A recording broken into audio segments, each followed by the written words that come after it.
අද මං ආවේ ගෙදරදී ක්‍රීම් එකක් හදාගන්න විදිහ ඔයාලට කියලා දෙන්න. මේකට ඕනේ වෙන්නේ අල, පොල් කිරි, දෙහි විතරයි.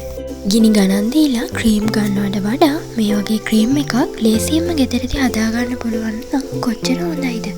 ඉතින් අපි බලමු මේ ක්‍රීම් එක හදන්නේ කොහොමද කියලා.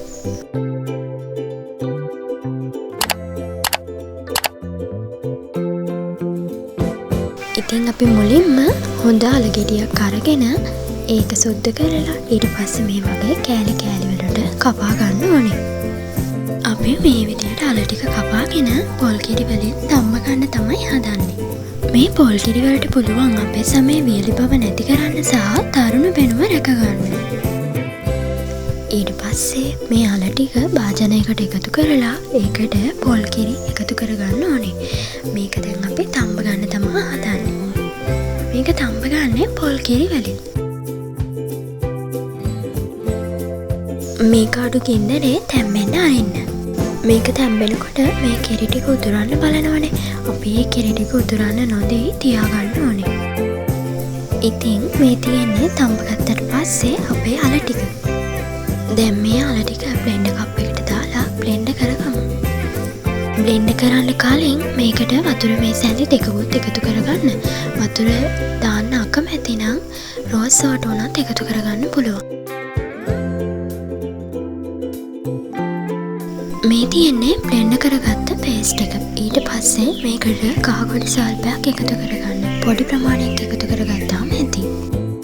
දැන් මේක හොඳින් කලවම් කරගමු. අර්ථාපල් වලින් ඔයාගේ මූණ අඳුරු ස්වභාවය නැති කරලා පෑපත් සමක් ඔයාට ලබා දෙනවා. ඒ වගේම තමයි ඩාර්ක් ස්පොට් එක තියෙනවා නම් ඒව අඩු කරගන්නත් පුළුවන්. දැන් අවසානයේම දෙහි එකතු කරගන්න තමයි තියෙන්නේ. ඉතින් මේ දෙහි එකතු කරගන්නකොට දෙහි බෑයකට අඩු ප්‍රමාණයක් එකතු කරගන්න. ඊට පස්සේ අපි මේ පේස්ට් එක කලවම් කරගමු. දැන් ඔන්න නයිට් ක්‍රීම් එක හරි.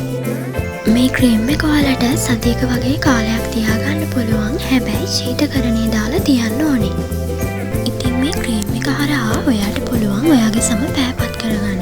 ඒ වගේම තමයි සිනිඳු කරගන්න. සමේ තියෙන වියලි බව නැති කරගන්න. මේ ක්‍රීම් එක පාවිච්චි කරනකොට ඔයා රාත්‍රී කාලයේදී පාවිච්චි කරත් ගොඩක්ම හොඳයි. ඉතින් ආයෙත් දවසක මේ වගේ ලස්සන වෙන ක්‍රම ගැන වීඩියෝස් අරගෙන එන්නම්.